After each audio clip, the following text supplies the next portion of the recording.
Pour moi, c'est ça l'identité du Pays de Retz. C'est la mer, c'est la campagne, c'est le bocage, c'est la Loire, c'est une très grande diversité de paysages. On sait qu'il est annoncé 80% de la population sur la bande littorale française dans les 10, 15, 20 ans à venir. Et donc, il va falloir qu'on anticipe ça. À la fois être en capacité de poursuivre le développement du territoire pour les générations futures, tout en le préservant. Notre territoire va rester un territoire extrêmement attractif, voire devenir de plus en plus attractif. Ça va forcément mettre le logement en tension. Comment continuer à accueillir des gens parce qu'on est un territoire dynamique, tout en ne consommant peu ou à l'avenir pas d'espace. Si on accepte d'avoir de la population en plus sur un territoire, cette population, elle doit être nourrie. L'indépendance alimentaire au niveau national, elle se joue dans les territoires. On va évoluer en fait, mais on va toujours s'adapter. L'agriculture, c'est toujours adapté. L'objectif principal, c'est d'améliorer la vie des gens plutôt que de la contraindre. C'est de faire en sorte que les gens puissent se déplacer sans avoir forcément à mobiliser leur véhicule individuel. C'est de revenir en fait à la place du village, comme on pouvait voir d'antan, avec le café, chacun se rencontrait, discutait, les places du marché, etc. Et demain, c'est l'évolution climatique, c'est l'évolution des consommations. Ce seront des attentes nouvelles de la part de nos populations.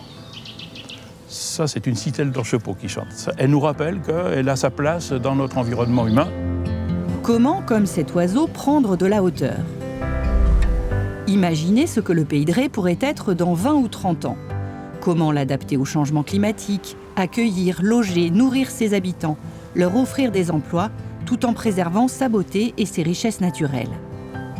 Voilà la tâche qui attend les élus à l'heure où ils entament la révision du schéma de cohérence territoriale, le projet d'aménagement stratégique à l'horizon 2045. Il y a deux mots importants, c'est d'une part un schéma de cohérence territoriale. Et donc là, on parle d'un territoire. Le territoire, c'est le Pays de Retz, composé de 4 intercommunalités, 38 communes. Un territoire qui a toute son histoire et qu'il faut, à travers ce SCOT, mettre en valeur et trouver donc une cohérence dans les aménagements futurs. On perçoit l'évolution de la société, on perçoit l'évolution réglementaire. Et à nous de dessiner le Pays de Retz en fonction de ces évolutions. Il va falloir qu'on soit très fort et très solidaire entre élus pour trouver des solutions qui soient satisfaisantes pour nos concitoyens. C'est un sacré exercice de projection pour les élus qui participent tous aux discussions. Le SCOT doit traduire sur le territoire les directives européennes et les lois nationales comme la loi climat et résilience par exemple. Les objectifs et les règles fixées par les élus dans ce schéma seront ensuite déclinés dans les plans locaux d'urbanisme de chaque commune et intercommunalité et se traduiront au final très concrètement pour les citoyens dans les règles des permis de construire. Le climat est en train de nous bouleverser complètement et si nous ne prenons pas en compte non seulement les milieux tels qu'on en a hérité, mais les milieux tels qu'ils sont en train de se transformer très très vite, eh bien notre projet d'aménagement stratégique ne sera fait que de vaines intentions. Il y a effectivement un bouleversement des modes de vie qui s'impose et que le SCOT doit anticiper, non pas pour rendre pénible la vie des gens, mais pour anticiper sur les enjeux de demain. Le socle de ce récit commun à écrire, il suffit d'ouvrir les yeux pour le voir. Ce sont les paysages et les espaces naturels magnifiques et variés. Ce territoire remarquable sera dans les décennies à venir le théâtre d'enjeux et de risques qu'il convient d'anticiper. Le Pays de Retz est d'abord un territoire d'eau. Un estuaire, des côtes, un lac, des rivières, des zones humides. Bordé par la Loire et l'Atlantique, il bénéficie d'une côte exceptionnelle qui constitue une de ses forces d'attraction. Mais à quoi ce littoral et cet estuaire ressembleront dans 20 ans ? Seront-ils les mêmes et comment les adapter aux risques ? Pour moi, sur notre littoral, il y a 2 risques. Il y a celui du changement climatique, qui est certainement celui qui est le plus d'actualité, donc réchauffement climatique, événements pluvieux plus violents, orages plus violents, avec le risque d'inondation. Il y a bien sûr la montée des eaux et la submersion marine. Nous sommes ici dans un site où, lorsqu'il y a des événements climatiques forts, donc une pression atmosphérique qui monte et puis un gros coefficient, plus un vent qui pousse, nous avons un risque de submersion. Donc il va falloir qu'on anticipe ça. Il faut prendre en compte le fait que dans 30, 50 ans, ce trait de côte a plus que de fortes probabilités de repli. C'est-à-dire ne pas brutalement dire « bon voilà, il n'est plus possible d'habiter ici », c'est pas ça la question, mais en revanche, on ne prévoit pas de construction supplémentaire, de densification. Ça touche par exemple pour les Moutiers-en-Ré une grande partie de notre territoire urbanisé entre la ligne de chemin de fer et la côte. Dans les 20 prochaines années, peut-être qu'il y a des choses qui des fois devront peut-être se déplacer. Ça, c'est clair, même si Saint-Brévin a une situation un petit peu particulière avec quand même toute une partie sud de la commune où au contraire on est en accrétion de sable. Donc on est un petit peu moins touché, mais c'est aussi pour ça qu'on plante, pour préserver la dune. Mais je dirais qu'à l'échelle de tout notre territoire du Pays de Ré, c'est quelque chose qu'on doit toujours avoir à l'esprit. Je ne dis pas qu'il faut bétonner par exemple le trait de côte ou qu'il faut le surprotéger. Il faut anticiper les droits à construire sur la bande qui est fragile et commencer à écrire les règlements de ce recul de trait de côte. À l'arrière de la côte, l'eau est encore omniprésente. La Loire et le littoral sont connectés par le lac de Grandlieu à travers un réseau hydraulique complexe. Des canaux, des rivières, des marais qui ont participé à l'essor commercial du territoire par le passé.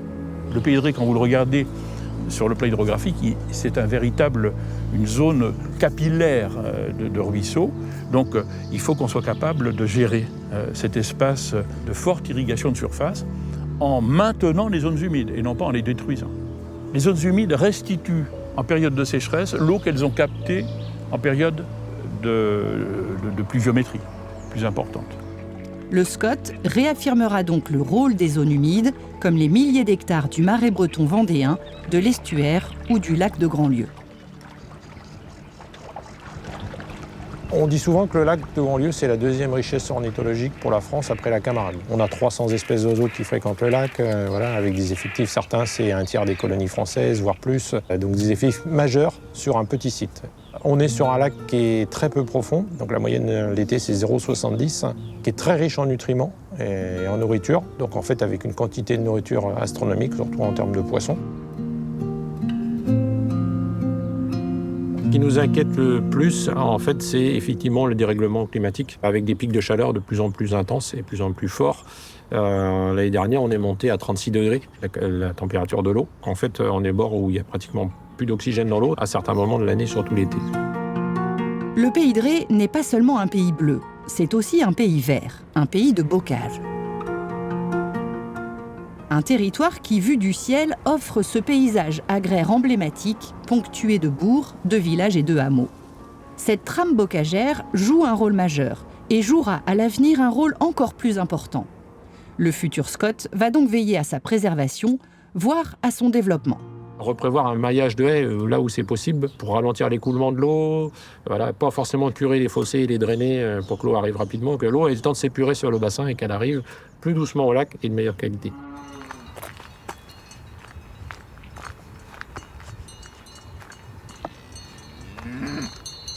Pour moi, les haies, j'en ai replanté avec mes voisins cet hiver.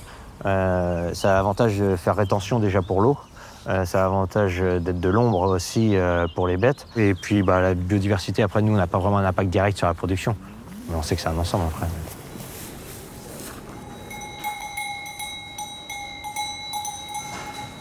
Clairement, moi, ce que j'aime, c'est voir mes vaches dans l'herbe. C'est le bovin et l'ovin qui vont entretenir en fait le marais et qui vont faire qu'on va avoir demain des herbages, des arbres et une biodiversité. C'est le pâturage.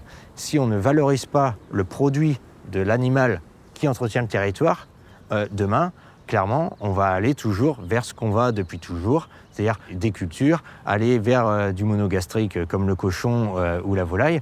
Mais pour moi, la clé, c'est pas de dire on va mettre des subventions environnementales, parce que c'est toujours la réponse des politiciens. Mais pour moi, c'est vraiment d'avoir un modèle économique. Pour moi, c'est l'herbivore demain la clé de l'entretien du territoire. Autre ressource, autre atout du territoire, sa situation et son histoire très favorables aux énergies renouvelables. Avec des vents venus du littoral, un climat ensoleillé et des biomasses, le Pays de Ré est depuis longtemps un terrain d'accueil privilégié pour les énergies renouvelables. Elle couvre aujourd'hui environ 18% de la consommation du territoire et l'objectif est de faire beaucoup mieux. En matière d'éolien, le Pays de Ré compte 74 mâts et atteint ses limites de capacité et de tolérance des habitants. Le potentiel se situe donc plutôt sur le solaire, en prenant garde à privilégier des projets multifonctions de taille modérée. Au-delà de localiser les secteurs où ces parcs seraient les bienvenus, le SCOT a aussi l'intérêt de pouvoir encadrer l'intégration paysagère de ces structures-là. L'idée, ça n'est pas que des parcs photovoltaïques couvrent la totalité du Pays de Ré et que le paysage s'en trouve défiguré. Plus on rapproche les productions énergétiques des territoires et des populations, plus ils sont appropriables, plus ou mieux ils sont maîtrisables, et donc plus ils deviennent acceptables. Et en plus, plus le retour sur investissement est immédiat. Il reste qu'aucune énergie ne sera meilleure que celle que l'on ne consomme pas. Le SCOT encouragera donc la sobriété, avec un focus sur la rénovation énergétique des logements. On est souvent dans la recherche de solutions techniques pour faire plus, mais pas pour gérer mieux ce qu'on a déjà. Donc il y a une vision de l'habitat qui doit être complètement révolutionnée pour pouvoir d'abord consommer moins et ensuite voir comment on produit ce qu'on consommera, parce qu'on en consommera quand même. L'enjeu de sobriété est d'autant plus crucial que le Pays de Ré accueille un nombre grandissant d'habitants et d'entreprises. Il est au cœur d'une région doublement attractive par ses métropoles et son littoral.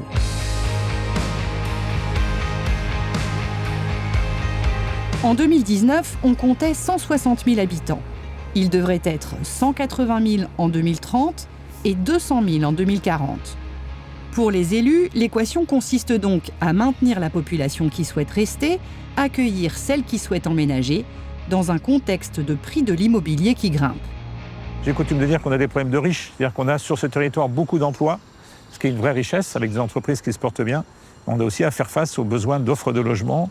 Et là, on retombe dans nos injonctions contradictoires auxquelles on est habitué quand on est élu, c'est-à-dire qu'on nous demande à la fois de faire du logement, mais de pas artificialiser. Avec le prix de l'immobilier qui augmente, on se retrouve dans une vision d'une population non mixée socialement et une population plutôt vieillissante, puisque quand on a un parcours de vie, on a parfois plus les moyens quand on est à la retraite. Donc c'est important pour nous d'avoir des logements qui soient abordables, qui soient accessibles, et on doit là avoir de la force publique qui vienne aider en fait dans la construction et dans les logements sociaux notamment. Donc il va falloir qu'on joue et qu'on règle, je dirais, nos curseurs d'urbanisation, d'accueil de famille, de foncier, de programmes plutôt publics avec nos agences foncières et puis tous nos lotissements publics, de façon à réguler et à trouver les bonnes équations pour que tout le monde puisse bien vivre ici.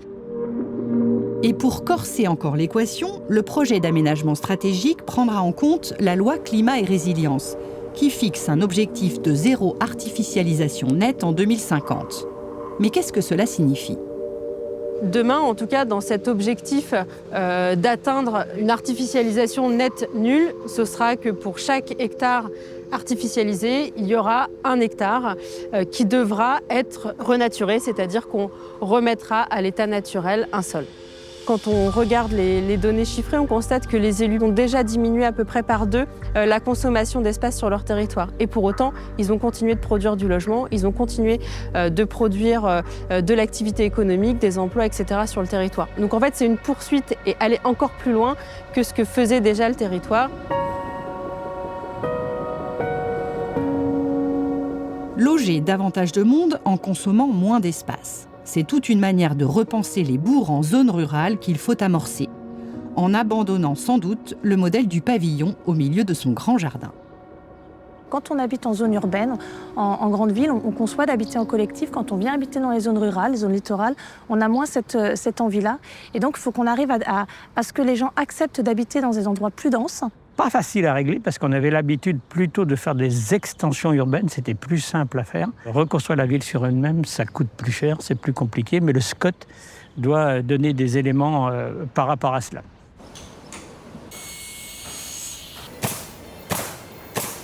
J'espère qu'on va savoir répondre à la problématique de logement, c'est avant tout un sujet citoyen. Comment, c'est une vaste question. C'est-à-dire comment on fait pour arriver à mettre plus de gens dans moins de surface. Donc il y a des chiffres qui tournent. Autour des années 70, on était autour de 23 mètres carrés utilisés par personne. Et aujourd'hui, on arrive à 40 à l'échelle de la France. Est-ce qu'on a besoin de tout cet espace-là ? Et c'est une question très dure à gérer individuellement, de façon intime. Et puis, au-delà de la densité par personne, combien d'heures par jour on utilise les locaux ? Et donc, sur ces sujets-là, on réfléchit avec d'autres sur l'habitat participatif, sur l'habitat coopératif pour personnes âgées. Si on permet à des personnes âgées de quitter un appartement ou une maison où elles sont seules à 120-150 mètres carrés pour habiter avec d'autres dans 25, 30, 40 mètres carrés, on a libéré des logements qu'on peut éventuellement restructurer pour répondre aux besoins actuels. Pas question pour autant de renoncer à une vie agréable où l'on prend du bon temps. Un temps que l'on passera sans doute davantage dans l'espace public. Ce qui est très important, c'est qu'on ne peut pas travailler que sur le logement, il faut aussi travailler sur les espaces à vivre, vivre ensemble. Donc, c'est-à-dire que quand on sort de chez soi, même si on vit dans un plus petit espace, il faut que la qualité de vie et les espaces publics soient travaillés. Probablement plus de verdure pour rafraîchir un peu, des voitures qui continuent de circuler mais qui circulent à vitesse lente et qui ne sont plus prioritaires, des terrasses, des endroits ombragés et puis des endroits où les enfants où on peut lâcher la main de son enfant en ville sans qu'il risque de se faire écraser. Voilà, donc que ce soit un endroit où on se sent en sécurité, où on a plaisir à flâner. Flâner, c'est découvrir ou redécouvrir aussi les nombreuses richesses patrimoniales et touristiques. C'est témoin de l'histoire et de l'identité du Pays de Ré que le SCOT entend valoriser. Une fois que l'on a logé les habitants, il s'agit de les nourrir. Le Pays de Ré a la chance d'avoir une grande variété de productions locales. Huîtres, moules, légumes, viande, lait, sel ou vin. Cette capacité nourricière du territoire sera développée. Dans les réglementations SCOT, il faut prendre en compte les exigences de chacune de ces professions agricoles pour faire en sorte que nous soyons effectivement une terre où il est possible de produire, et puis ensuite une logistique adaptée pour la diffusion de ces produits sur notre territoire, ou le fait que chacun puisse aller les chercher, et dans nos habitudes, le fait de consommer de plus en plus localement.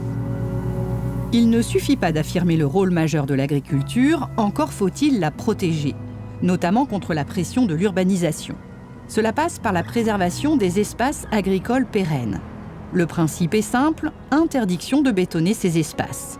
97% des terres agricoles du Pays de Ré sont concernées, soit 83 000 hectares.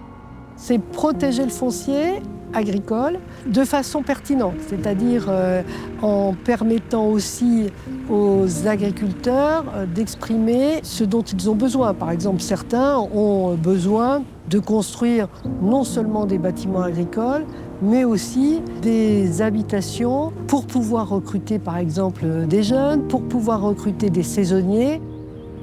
Il faudra produire de la nourriture, mais avec toujours ce même défi de sobriété, sans détruire les sols, la santé ou les réserves d'eau. Et là, le sujet est délicat. J'avais des références il y a 10 ans de se dire c'est 4000 litres de lait à l'hectare en bio pour arriver d'être autonome. Aujourd'hui, avec les épisodes de sécheresse qu'on a, je ne suis pas certain d'y arriver tous les ans. Et je pense qu'il va falloir beaucoup plus de surface pour produire ce que je fais actuellement. En tout cas, pour jouer de la sécurité, quoi. Pour nous, en production légumière, l'eau, c'est indispensable. On ne peut pas produire, on ne sait pas produire sans eau.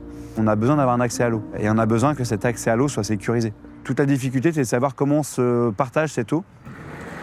La sobriété, oui, il va falloir qu'on y soit. On est déjà en train d'essayer de travailler différemment, de trouver des rotations de culture qui nous permettent de consommer moins d'eau. Si je peux donner des exemples, il y a quand même une démocratisation d'utilisation du goutte à goutte, notamment dans les serres. Et puis on essaie de démocratiser dans les cultures dites de plein champ, des systèmes d'ombrage, donc du filet qui va limiter l'évaporation de l'eau, ce qui nous permet d'arroser moins. Puis de changer aussi nos pratiques sur l'irrigation.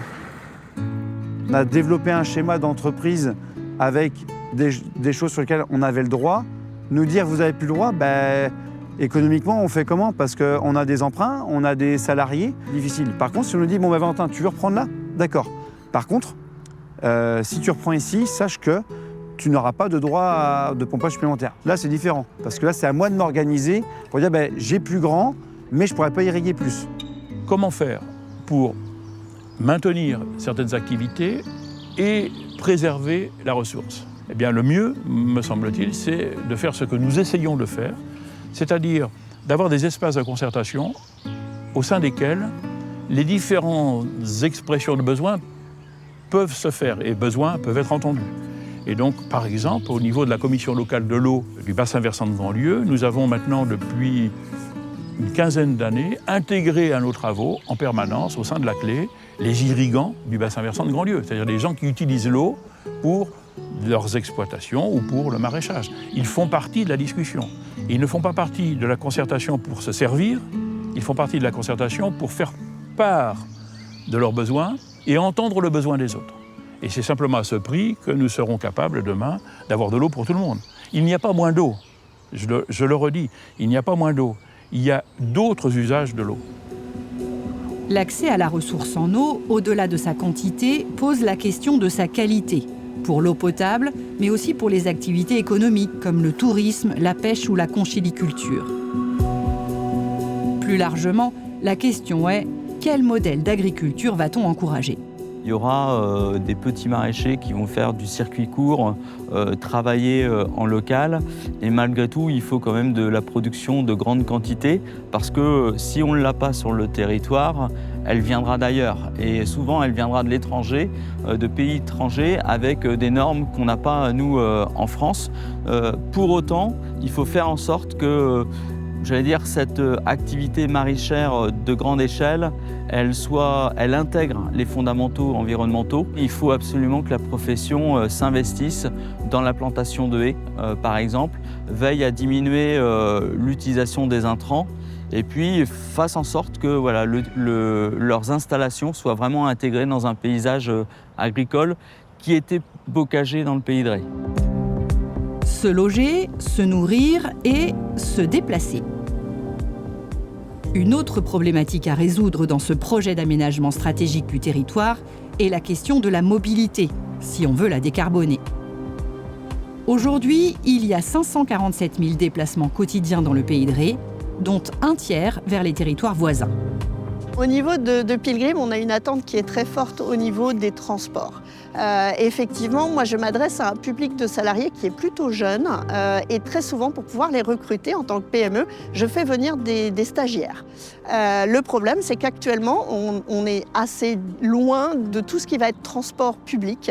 On a juste un lien bus qui est même très rare et presque anecdotique, ce qui me ferme complètement la possibilité de recruter des gens qui n'ont pas le permis de conduire. C'est vrai que sur notre commune, c'est pas forcément simple. On sait qu'on a beaucoup d'habitants qui passent le pont tous les jours, qui vont travailler à Saint-Nazaire. Tout ce qui est transport collectif, c'est pas toujours simple de faire correspondre effectivement et les horaires et les arrêts, toutes les personnes qui travaillent au niveau du port notamment. Nos territoires ruraux ils souffrent d'une défaillance d'offres de transport en commun pour des raisons simples, c'est-à-dire qu'il n'y a pas suffisamment de densité de population pour que le transport en commun puisse être efficace. Donc il faut qu'on trouve des solutions alternatives. Tous les jours, plus de 100 000 conducteurs vont seuls en voiture vers les métropoles nantaises et nazériennes, avec le triple inconvénient du coût climatique, financier et des cortèges d'embouteillage. Il est de plus en plus difficile de rouler en voiture dans l'agglomération nantaise. C'est un moteur négatif, mais c'est un moteur pour aussi trouver d'autres solutions, quoi. On a la chance d'avoir une gare ferroviaire. Cette gare ferroviaire va bénéficier du projet porté par le gouvernement de RER métropolitain. On espère avoir une cadence d'1 heure aux heures de pointe à destination de Nantes ou à destination de la Vendée, ce qui, je pense, favorisera beaucoup l'utilisation des transports en commun au détriment des voitures individuelles. Pour les zones moins denses, les élus misent beaucoup sur l'élargissement de l'offre de bus et sur le covoiturage, avec des parkings, des voies réservées et la communication sur des applications dédiées auprès des usagers. Déjà, avoir des plateformes ou une plateforme qui favorise le covoiturage. C'est-à-dire comment je fais en sorte, quand je suis dans un parc d'activités, de savoir qu'à côté de chez moi ou à côté de mon entreprise, il y a un collaborateur qui pourrait covoiturer avec moi. Donc ça, cette mise en réseau, c'est un véritable enjeu. Enfin, la marge de progression est grande pour favoriser les déplacements piétons et le vélo, qui n'est utilisé que dans 4% des déplacements.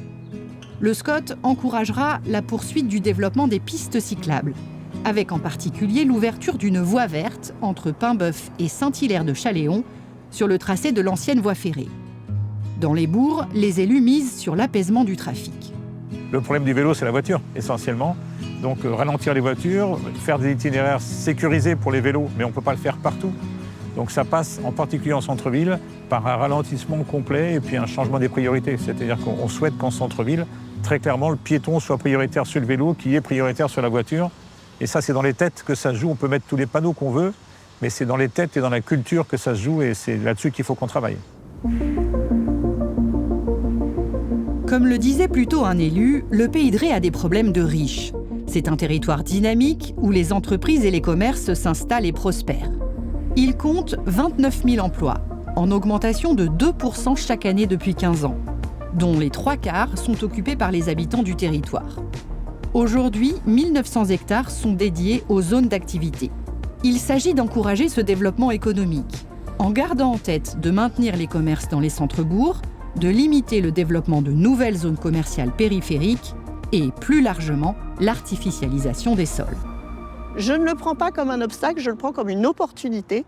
Ça va nous permettre de changer nos habitudes et notamment de mutualiser des choses entre entreprises à l'échelle d'une zone industrielle par exemple, mais également à l'échelle d'un territoire. Il y a beaucoup de choses que l'on peut faire sur les transports, sur la gestion des déchets par exemple, sur tout ce qui va être service aux salariés. Je pense qu'on a énormément de développement possible et que pour nous, Lausanne constitue une opportunité d'accélérer ces développements. Le schéma qui était par exemple, je crée une entreprise, j'achète un terrain le plus grand possible pour prévoir l'avenir et puis ensuite on verra, n'est plus celui qu'il faut pouvoir privilégier. Il vaut mieux avoir un secteur adapté au démarrage et puis ensuite, 20 ans après, pouvoir opter pour soit une surélévation et pas une extension, pour d'autres dispositifs. Je pense que ce serait très intéressant de décloisonner un tout petit peu zone industrielle, zone artisanale et d'essayer de nous mélanger tout simplement parce que déjà nous sommes clients les uns des autres. Les hôtels d'entreprise sont une façon de faire, ce qui favorise aussi la mutualisation des parkings, la mutualisation éventuelle d'appareils de levage pour des stockages en élévation. Globalement, que je prenne l'échelle nationale, régionale, départementale ou du SCOT, du territoire, ce qui est important, c'est de la visibilité. C'est d'avoir un axe clair et une cohérence. Et je sais qu'à l'échelle du SCOT, du territoire des 4 communautés de communes, il faut déjà s'entendre et créer un axe commun. Nous, à notre échelle, on a besoin de ça. On a besoin d'un axe clair, co-construit, et qui est déployé, appliqué dans chaque territoire avec une même vision, une même logique, et pour qu'on s'y retrouve en fait quand on échange ensemble. Le projet d'aménagement stratégique élabore une vision collective, mais n'oublie pas pour autant la diversité de ces 38 communes. Elles ont des tailles différentes, des contraintes et des atouts différents, et chacune doit trouver sa place. Le SCOT distinguera donc 4 catégories de communes, avec des droits et des devoirs associés, définissant ce qu'on appelle une armature urbaine. Il y a certaines communes où sont effectivement dotées d'équipements qui sont structurants, de collèges, de lycées, de médiathèques, et d'autres communes vont en avoir un petit peu moins. Et puis il y a tous les réseaux de liaison, de mobilité entre ces différentes communes, et ça fait finalement une organisation faite avec un certain nombre de responsabilités dans leur rôle qu'elles apportent à la population qui vit et qui travaille sur le territoire.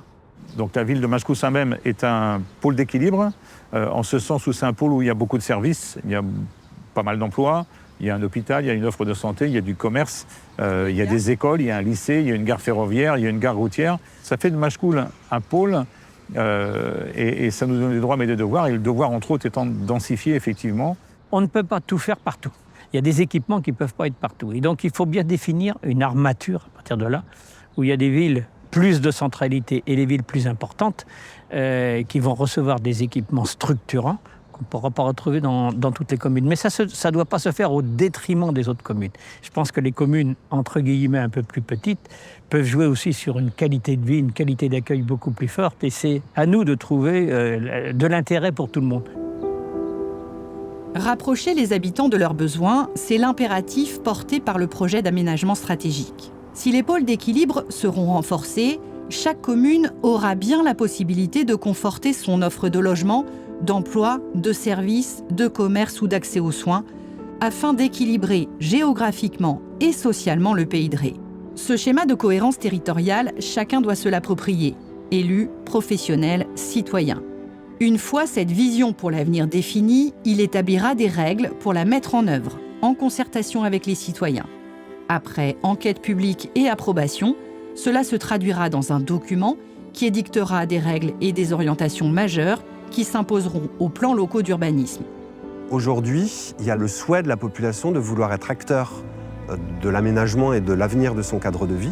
Et l'élaboration des documents d'urbanisme est une période, une étape cruciale pour que ce dialogue entre les élus, les décideurs et les habitants puisse se faire. Ce projet d'aménagement stratégique, fruit d'un dialogue et d'une projection collective, sera ainsi l'outil pour dessiner le futur désirable du Pays de Ré. Si j'avais eu une baguette magique, c'est d'avoir réussi à préserver un territoire harmonieux, en ayant réussi à accueillir toujours des habitants, à les loger, et tout en préservant le caractère arboré et le côté paysager. Mais je pense que même sans baguette magique, avec tous les outils dont on dispose, on y arrivera. Nous nous efforçons effectivement d'imaginer l'avenir pour inventer de nouveaux dispositifs, l'avenir, et ne pas figer évidemment notre territoire. Et nous sommes exactement dans cette phase extrêmement intéressante qui relie le passé au futur.